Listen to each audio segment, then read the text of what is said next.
Bienvenidos a un manantial de historia y cultura, el espacio donde exploramos el legado, las tradiciones y las historias que han dado vida a San Francisco de Asís, Los Altos, Jalisco. Desde sus raíces hasta su gente, nos adentraremos en el pasado y presente de este emblemático rincón alteño. Descubre con nosotros las leyendas, personajes y los aconteceres de todos los días que han marcado nuestra identidad. Acompáñanos en este viaje por la historia y la cultura de nuestra tierra. La historia y la cultura no se construyen solas, las forjamos nosotros. Con cada tradición, cada relato y cada generación edificaremos la identidad de San Francisco de Asís, Los Altos, Jalisco. Acompáñanos pues a descubrir cómo juntos seguiremos escribiendo esta gran historia. La historia estudia los acontecimientos pasados.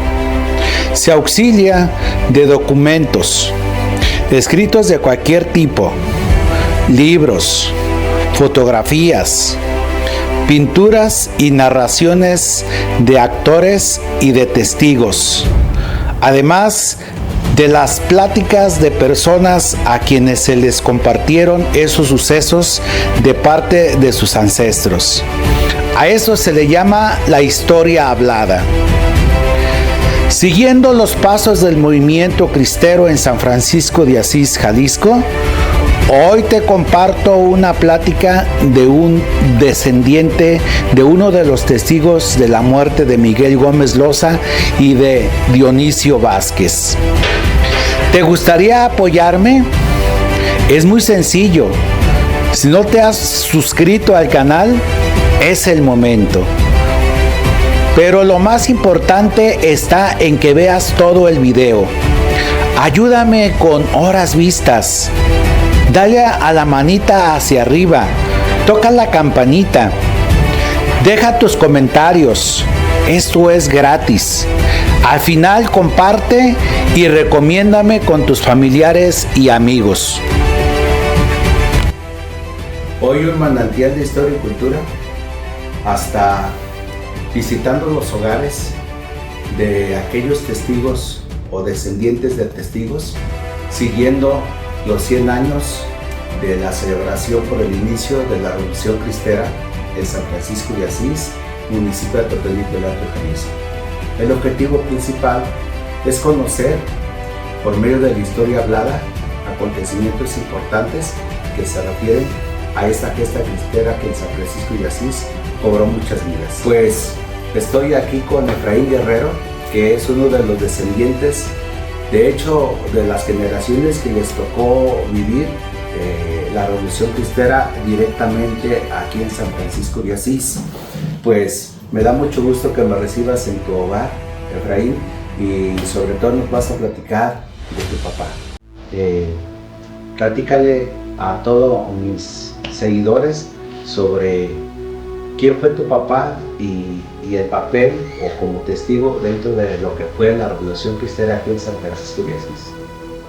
Pues mira, mi papá estuvo en el combate de Líder y mataron a la Mendoza el 1 de marzo del 1821. Y él fue testigo cuando lo mataron. Él estaba escondido ahí porque el combate de Líder lo sitiaron. Y él se escondió, se encuentra con un tal Marcelino Ferrano. Y entonces, él vio cuando mataron a Mendoza y a Dionisio Vázquez. De lo que te acuerdas que tu papá te haya platicado, Miguel Gómez Loza estaba abajo de un árbol, junto a una piedra, y mi papá estaba escondido allá porque lo sitiaron. Entonces él vio cuando le pegan, se van a tomar de un palco dorado que estaba ahí en el Líder, que no estaba en donde están las cruces, estaba un poco más arriba. Y entonces ya se los llevaron ahí y se los cansan, se los llevan y juntan a Mendoza.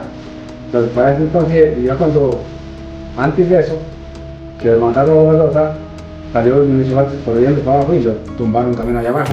Y ahí lo han tirado, se levantaron a Mendoza, que era un señor no bien pesado, en un burro, patagones. Y ellos se le Oye, Efraín, entonces hay una versión en la cual, estando en la casa donde estaba resguardado Miguel Gómez López, estaba platicando con Micho Vázquez, le dieron el pitazo, sobre todo de vigía, y ellos corrieron. Platícanos ese detalle. Entonces salen de la casa vieja del Lindero y se ponen ahí por el Samoncito donde estaba el resguardado. Entonces ahí después le mataron a Mendoza y ya de ahí se lo llevan a Rubanico en el burro.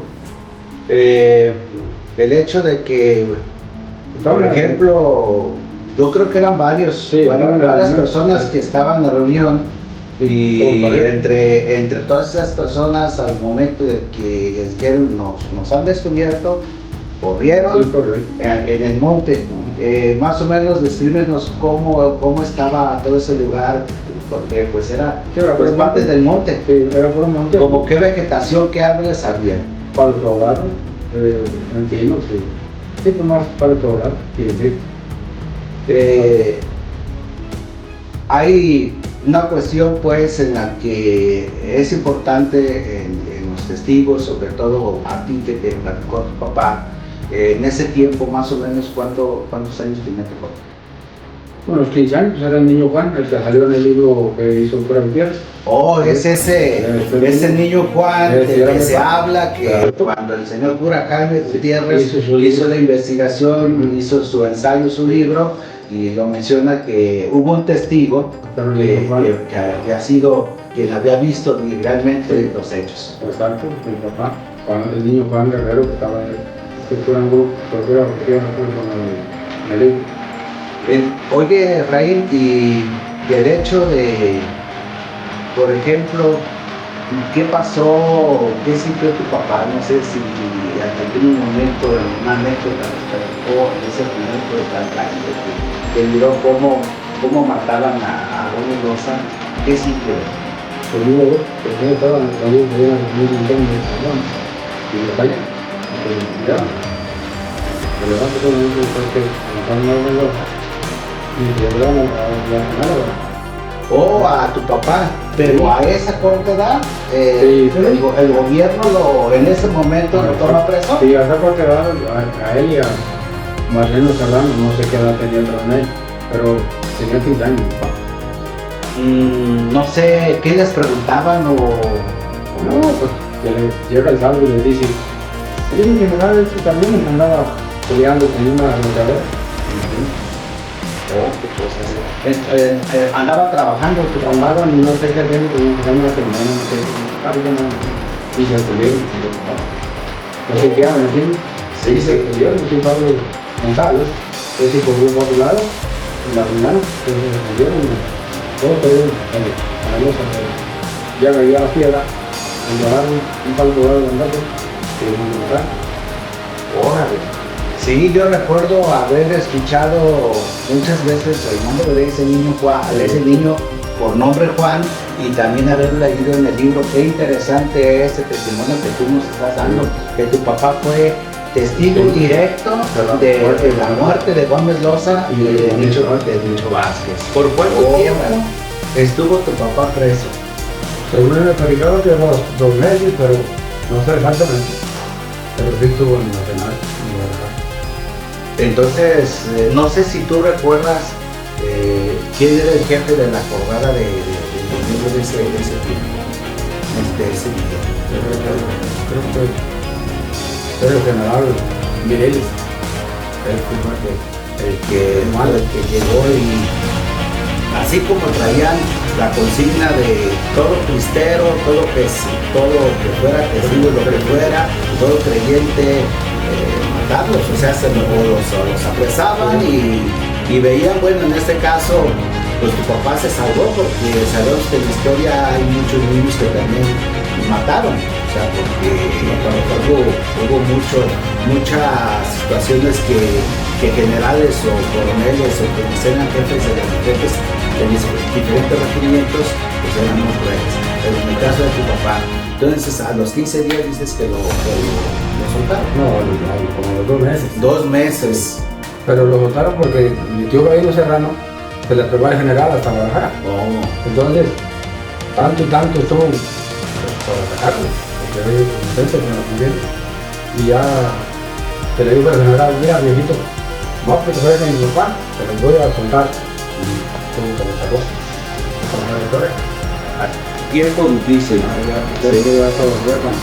Creo que voy a hacer y los serranos lo criaron. Porque lo uno, serrano, es lo que lo otro, los huérfanos. Ya no tenía manos, no tenía nada. Bueno, tenía uno, pero da cuenta que se murió allá en la barca de Matán. Pero se lo fue huérfano. De hecho, el otro episodio importante, un eslabón más de la historia de la cristiana en San Francisco de Asís, son las reuniones o las misas que el señor Angulo convocó al pueblo en el Cerro del Monumento. Fue la última misa, les dijo esta es la última misa, porque estaba cerrado los templos cuando iban a ganar, el que tenían de caballeriza, ¿cómo ves? Híjole. Pero antes de eso, no cuando la última misa, les dijo en el Cerro del Monumento que era la última misa porque ya estaban cerradas las iglesias y el que quisiera pelear, pues a pelear y el que no, se pusieron a la falda de su señora. No, pues en ese caso, imagínate, puro macho. Y se van para Totónico, agarraron machetes, lo que te fueran, armas y unas 30, no sé, escopetas, lo que haya sido. Se fueron a Totónico. Y lo primero que hicieron, agarraron a los policías, le quitaron las armas y se encerraron. Y luego quemaron todas las actas. Y, a ver, pero entonces... De aquí de la Totónico. Sí, pero para ese entonces, en ese mismo día, agarraron lanzaron al monumento que tenían de Benito Juárez y lo arrastran por todo el pueblo y corren para arriba. Tomaron la presencia principal, la plaza de armas, sí, la tomaron. La plaza de armas. Sí. Encerraron a los policías que estaban ahí. Se fueron a la plaza principal de ahí, a Totonilco. Amarraron la estatua que estaba en honor a Benito Juárez. Y lo arrastraron a cabeza así hasta que se trató.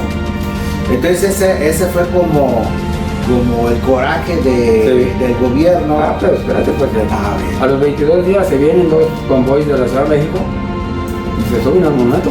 Ajá, al cerro. No lo podían tomar porque estaba bien firme, pues estaba grandote.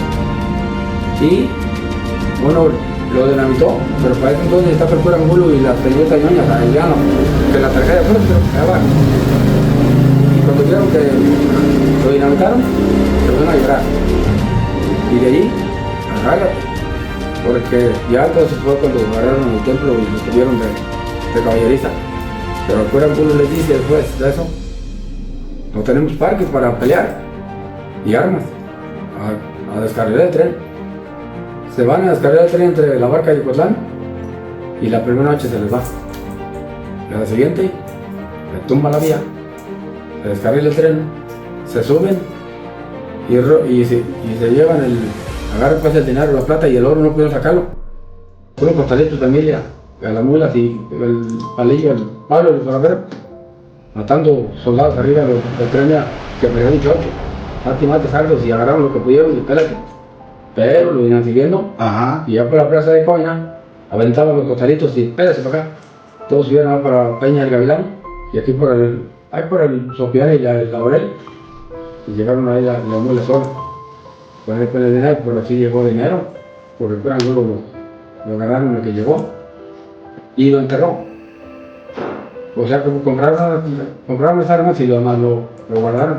Pero ahí está todo enterrado en la huerta. Y de ahí empezaron los combates. Ahora te ves. Quiere decir, por lo tanto, que, bueno, nos preguntamos mucho, además de que pues eran hacendados en aquellos tiempos y desde el porfiriato, se gastaba oro, pues eran monedas de oro, los centenarios que decimos ahora, quizá monedas de oro que se acuñaron de plata. Y luego también de ese asalto, pues no todo a lo mejor se invirtió.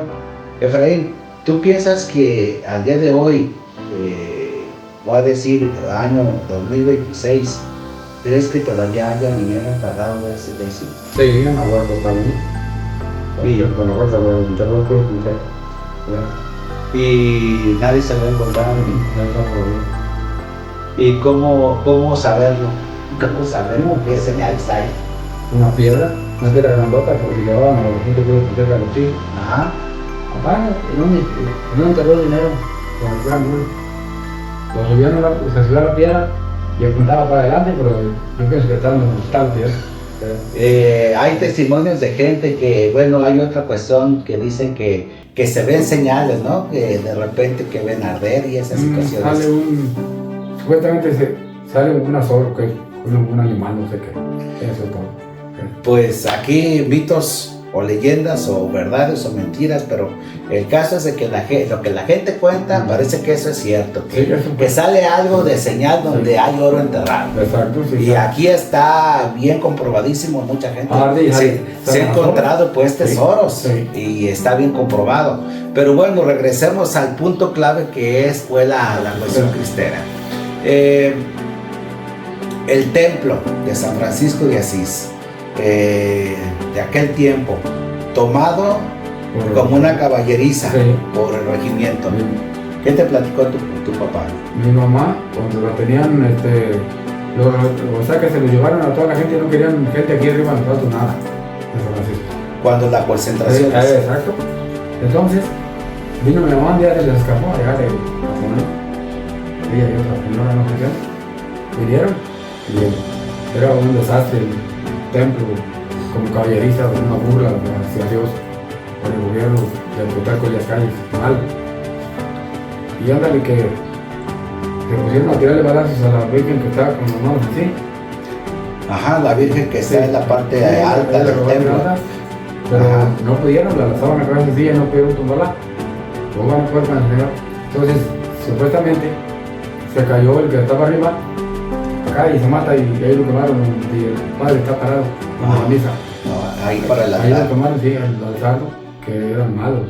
Entonces, llegan, toman lo que es el curato, lo que es el templo, como lo que es ahora la casa pastoral, como una caballeriza, un regimiento que se establece ahí.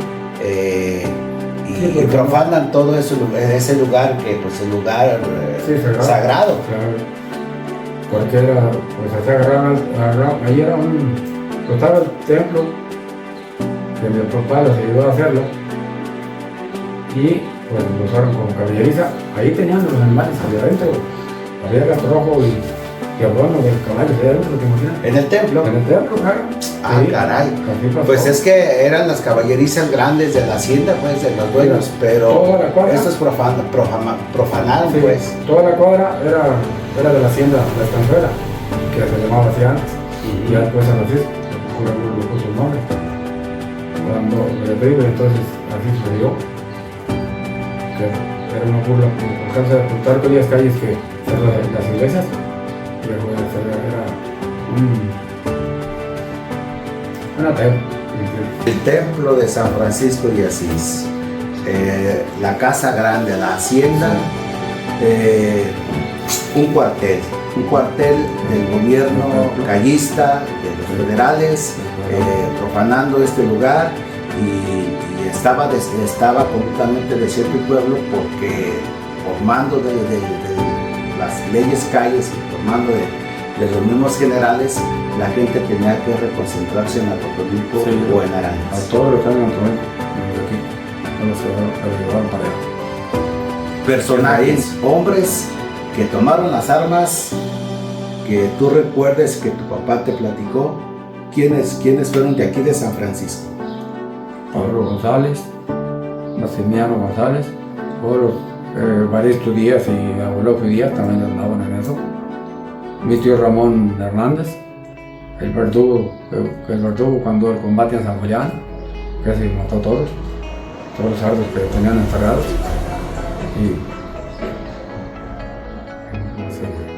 Don Félix Vázquez.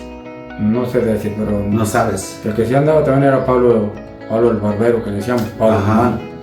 ese fue el que andaba en el combate. Don Cruz Fonseca. Cruz Fonseca, Juan Núñez, también, esos andaban. Don Félix Núñez. Sí, Don Félix no sé, pero Juan sí. Juan sí. Sí, se anduvo. Cuando en cierta forma va pasando el tiempo, hay todos estos acontecimientos, ¿cómo es que regresan tus papás a San Francisco y el pueblo más o menos a la normalidad? Eso sí, yo no sé cuándo regresaron. Cuando se fueron a crecer, no sé. Porque mis padres fueron de la penal hacia, yo creo que al Lindero. No sé si se lo van a poner también a la penal o como mi mamá.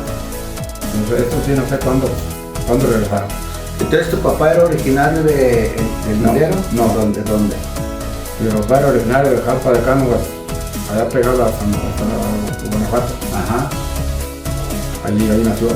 Sí. Ya se vinieron y llegaron al Lindero. Y ahí lo criaron, como quedó huérfano. Los Serranos. Ajá. Un tío Gavino Serrano. ¿El nombre completo de tu papá? Juan Guerrero Valadez. Y tu nombre completo también. Efraín Guerrero Martínez. Eso, aquí con Efraín, que nos da un tip muy importante sobre la Revolución Cristera en San Francisco de Asís. Los combates, Aquí nos va también a enriquecer. Platícanos de esos combates importantes aquí en la delegación. En el combate del Lindero, cuando mataron a Mendoza, y después el de la Huerta, que ahí mataron a todos los sardos. Y nomás se les peló el que los mandaba, el general. Ahí el Pablo el Barbero y fue el Pablo Guzmán. Y los que andaban peleando, echaron y se juntaron. De allí agarraron armas, porque no había, y ahí se armaron más de armas para la causa. ¿De algún otro? El combate de San Julián. Ajá. Ese combate habían sitiado los cristeros, lo tenían resguardado a la entrada del pueblo, pues el pueblo sería muy chiquito en el tiempo. Y entonces el gobierno se viene y los agarra a balazos, les llega. Y Juan Núñez corrió con el caballo, no lo dejaba, no le daba el estribo y bala por las piernas, patas del caballo y que logró subirse y pélate. Y los sitiaron, el gobierno los agarró a plomo cuando estaban ahí en las cruces arriba del templo. Y todo el que se quería bajar, el que quería subir, lo daban en la torre. Pero ándale, que como ya lo tenían sitiados, pues de puro miedo, arriba hasta lloraban ahí arriba del templo, porque ya lo tenían ya sitiados. Y vieron un poblador ya que venía por el Cerro de la Mula, sería ya por de San Julián para allá, no sé. Y ya dijeron, pues ahora sí nos cargó. Viene más gobierno y nos van a desaparecer. Está por eso Cruz Fonseca y no sé cuántos estaban arriba. Eso sí no lo sé. Entonces dieron la probadera, pero ándale, que era el 14, que traía su gente. Y entonces sí, sitiaron, lo agarraron al gobierno. Pero aparece entonces, ellos ya se habían escondido en una troja. No un troje, pues, en una bodega, por que me entiendan. Y entonces andan buscando el cristero, pues ya llegó el 14 con su gente. Y llega un niño y les dice, allí están encerrados todos, en las bodegas. Y abren, no, pues hasta temblaban los pobres, los formaron formaditos. Y el tío Ramón Hernández, papá del güero Hernández, era el verdugo, con un cuchillo, no apujaban y los mataban todos. Pues bien, y entre los combates de aquí de la comunidad, pues también se habla combate en La Peñuela, en Santa Quiteria y en Loma de Piedra, entre otros que podríamos por ahí a lo mejor omitir, pero ciertamente San Francisco de Asís, como un centro medular, un pueblo de cristeros, un pueblo muy, muy fervoroso y sobre todo para defender la religión católica y los derechos de todos los mexicanos. Pues, cuando mataron a los de Adobes, mi papá y Felipe Serrano, o quizás ya había salido de la penal, se fueron, él vivía con Serrano, se fueron a llevarles un canasto de tortillas a los cristeros que estaban allá por Jaquetas, no sé exactamente en qué lugar, y habían matado una vaca y estaban en el pues, comiendo, pero en eso voltean hacia San José y venía el poblador del gobierno que apenas un cristero le había dicho lo que toma un dedo de San José, gracias, y pues todos los cristeros corren, se van hacia Adobes, pues yo creo que no hay arma, o sea que a lo mejor pues corrieron todos, ¿verdad? Todos los cristeros, pero cuando llegan ahí al callejón de los Adobes, agarraron a los que estaban ahí en las casas y pues armados hasta los dientes los policías, el gobierno. Entonces, no sé cómo estuvo que les esconden un puño de parque a los sardos, no sé cómo estuvo esa enreda. Y ándale que llevaban a uno, un sardo llevaba a un cristero o de los ahí de los del rancho, de los que colgaron, y lo llevaba preso, pero entonces no sé si fue Marcos Trangulo o Marcos, un tal Marcos González, no sé cuál sería de ellos, le dice, mire, soldado, lo hizo que se distrayera, y le quita el pistola y lo mata. No, de ahí empezó. Entonces todo lo que iba pasando, me lo cuelgan, y así fue como mataron a sus 11 ciudadanos. La historia. Pues también aquí un poco otro tip sobre la historia de los mártires de Adobes, que fueron trabajadores, fueron campesinos, seglares, hombres de trabajo, tanto adultos, también sí, ahí jóvenes, ¿verdad? Sí, pues los mataron sin tener nada. Pero ellos tuvieron casi la culpa porque matan al soldado, le quitan le esconden el parque y matan al soldado. Entonces de ahí empezó. Y todo lo que iba pasando era en colorín y siempre los colgaron. Como para buscar supuestamente sí, el culpable. El culpable, claro, el que había hecho eso.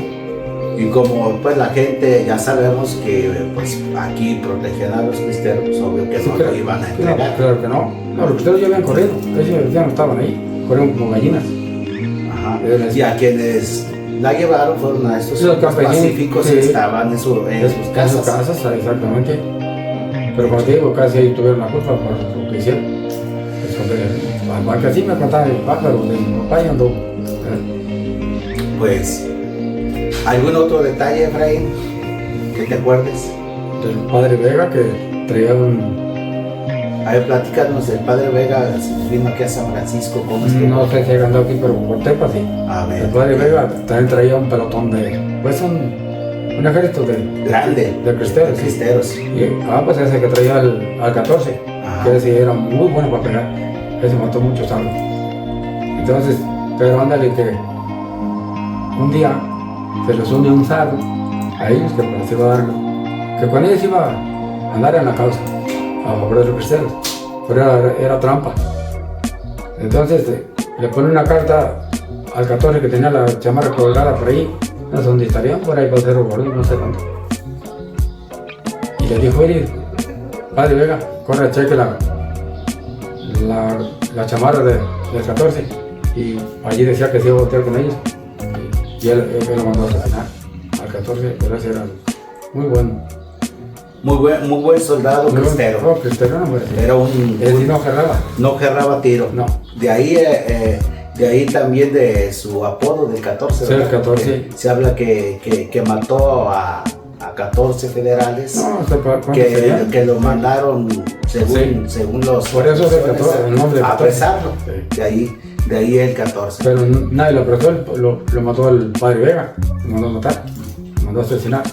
Pues bien, te agradezco, Efraín, habernos recibido aquí en tu hogar y habernos platicado estos tips de la historia, de la cristiada y sobre todo esos testimonios, porque es un descendiente de un cristero y porque son importantes estos testimonios para conocer más de viva voz y más directamente detalles que nos ayuden a entender todo este remolino, todo este desbarajuste de pues, que vivimos y que vivió nuestro pueblo y que padecimos pues por mucho tiempo y cómo los católicos, los cristianos, a través de la fe, pues seguimos manteniendo fuerte, no importa los embates que se ven. Sí, la historia no es solo lo que quedó atrás, sino lo que vivimos hoy